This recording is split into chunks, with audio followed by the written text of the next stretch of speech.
She didn't lose interest because you texted wrong. You never understood the game. You're staring at your phone, waiting, replaying every message in your head. 3 hours pass. Still nothing. Just that cold word sitting there, seen. And suddenly your mind spirals, thinking you messed something up again. So you scroll back, rereading everything, searching for that invisible mistake you made. But here's the part nobody tells you about modern dating and texting psychology. It was never about your words. It was about timing, energy, and hidden dynamics. Because texting isn't random, it follows a system most men completely ignore. And once you miss that system, every move you make pushes her away. You think you're building attraction, but you're slowly killing the tension instead. And the craziest part is, you've probably been here more than once before. Different girl, same pattern, strong start, then silence, confusion, and quiet rejection. Which makes you wonder if women are complicated, unpredictable, or just playing games. But what if none of that is actually true? And you're missing something deeper. Because the moment you understand what's really happening behind every single message, you stop guessing, you stop chasing, and you start seeing the entire game clearly. You believe texting builds attraction, but that belief is quietly destroying your results. Because every extra message you send lowers perceived value inside her subconscious mind. It feels productive, it feels connected, but it actually removes all mystery and tension. And without tension, attraction cannot grow. It slowly fades into polite indifference instead. So you start texting more, trying harder, thinking effort will fix everything quickly. But effort without awareness becomes pressure. And pressure always kills attraction fast. That's why men who text the most often get ignored or quietly replaced.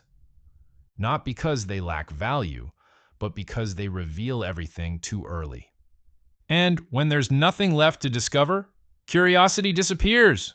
And so does excitement, which explains why conversations that start strong suddenly die without clear reason.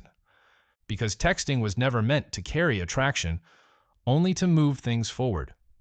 It's not the destination, it's just a bridge leading to something real and physical. And if you stay on the bridge too long, you never actually reach anywhere meaningful. So instead of asking what to text next, you should question your entire approach.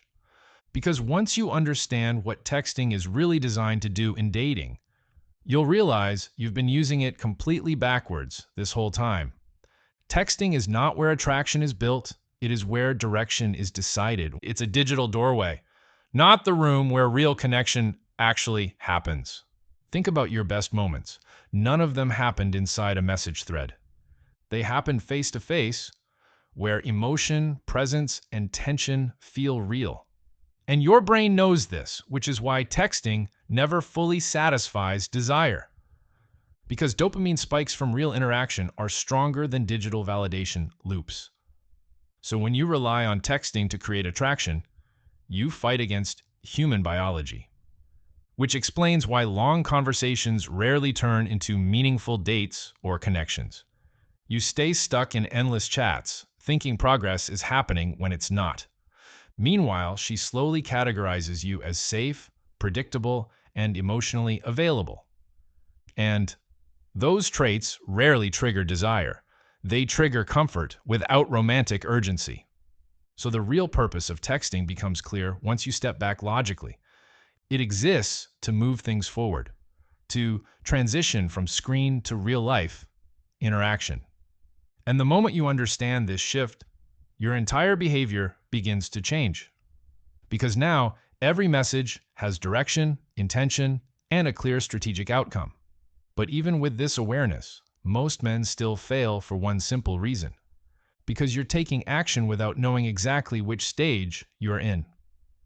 And in dating psychology, timing matters more than effort, words, or intention combined. Every conversation you have follows a pattern, whether you notice it or not. And once you see that pattern, everything becomes predictable, measurable, and controllable. There are 4 stages happening behind every text, shaping her response unconsciously. The silent stage, where attention drops and your value is quietly being tested. The testing stage, where she challenges you to measure your confidence and stability. The conversation stage, where flow builds and emotional engagement starts forming naturally. And finally, the attraction stage, where interest peaks and opportunity opens briefly. Now, here's where most men completely destroy their chances without even realizing.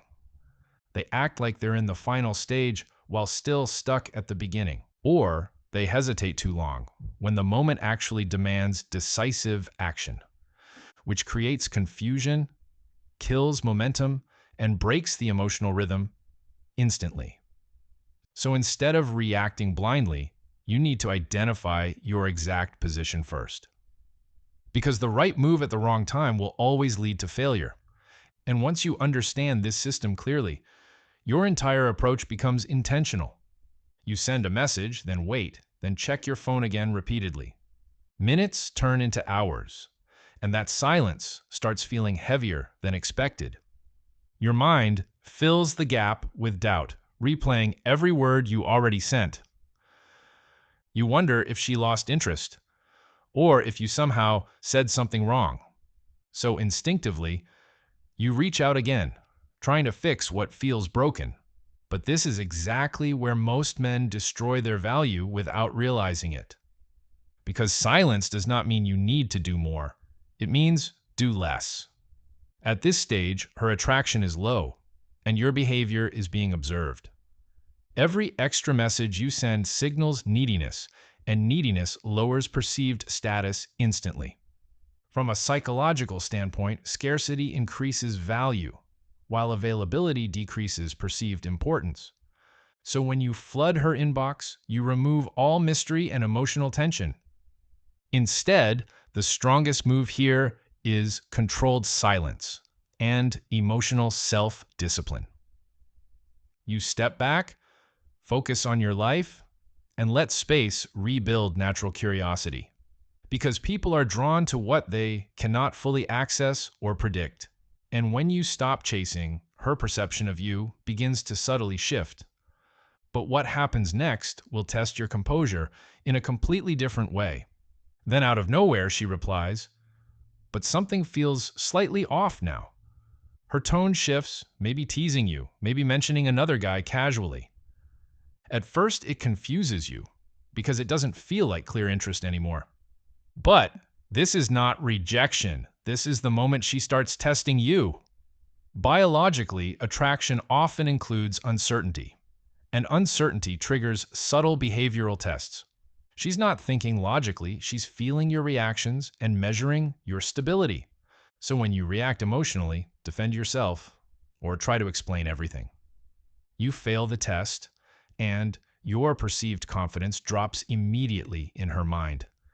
Because high-value behavior is calm, playful, and completely unbothered under pressure. Instead of answering directly, you shift the frame and keep things light. You ignore the bait, turn it into humor, or respond unpredictably with confidence. This breaks her expectations and signals emotional strength without needing validation. From a psychological angle, this activates intrigue and keeps her mentally engaged. Because now she cannot easily categorize you, and mystery begins to grow again. And the moment she feels that shift, her investment in the conversation increases.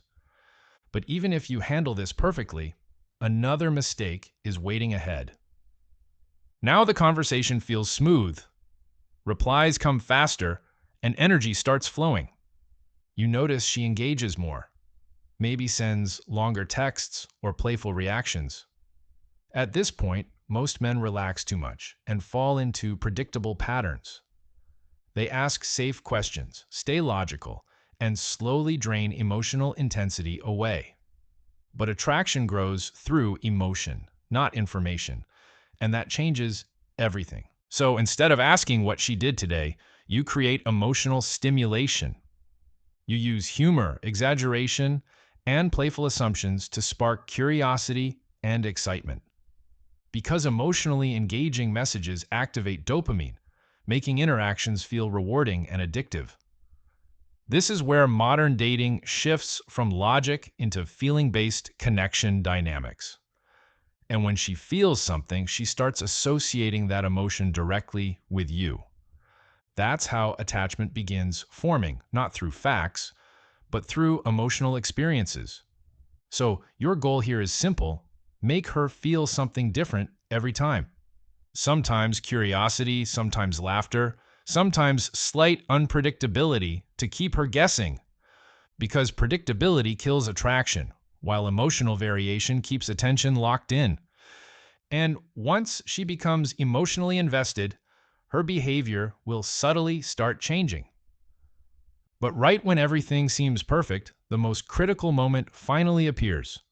Now she starts investing more, sending pictures, reacting, and engaging consistently. You feel the shift clearly. Her tone changes. Her energy becomes warmer. This is the attraction stage, where interest peaks and opportunity opens briefly.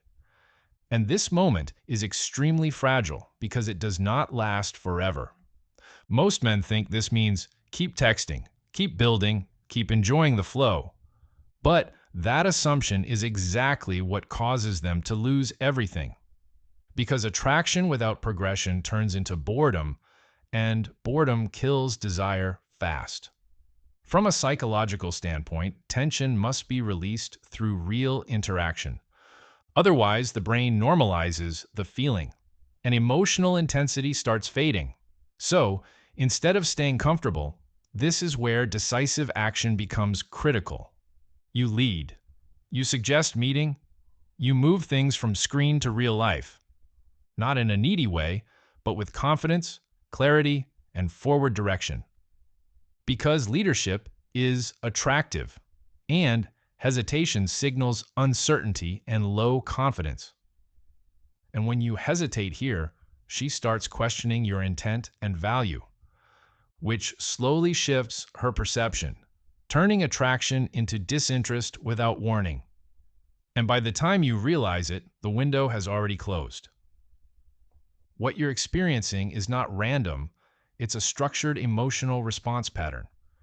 Women process attraction through feelings first, then justify it later with logic.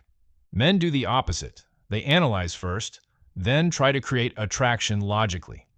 And that mismatch creates confusion, hesitation, and repeated mistakes in modern dating.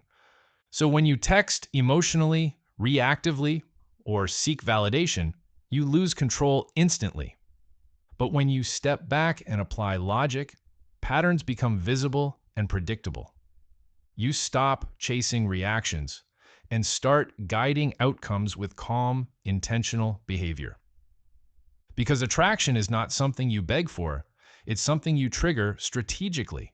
And once you understand this difference between logic and emotion clearly, you stop taking things personally and start playing the game correctly. But understanding the game is only half of the equation you need. So now you need rules, simple principles that guide every message you send. Keep your texts short, clear, and emotionally stimulating, never long or draining. Every message should create curiosity, tension, or movement toward real interaction. If it does none of those, it's hurting your position without you noticing. Stop asking endless questions. Instead, make statements that lead the conversation forward. Because leaders direct energy, while followers wait and react without clear intention. Don't text all day. You have a life, and that life creates your value. Scarcity increases perceived importance. Constant availability destroys attraction faster than rejection. Respond when you're free, not when you're anxious. That shift changes everything. And most importantly, always move toward meeting, never stay stuck in conversation. Because the longer you stay in texting, the weaker your position becomes. Over time, these rules sound simple, but breaking them is why most men keep failing. And once you see your past behavior through this lens, everything becomes obvious. You didn't lose her because you weren't good enough. That was never true. You lost her because you acted at the wrong time in the process, not because she was complicated or playing games or impossible to understand, but because you never saw the structure behind what was actually happening. And now, when you think back to every conversation that slowly faded away, you'll start noticing the exact moment where everything quietly shifted direction. So next time you see that word seen sitting there on your screen, don't ask yourself what you said wrong. That question keeps you stuck. Ask yourself where you are in the process and what the moment requires. Because the answer has always been there. You just never knew how to see it.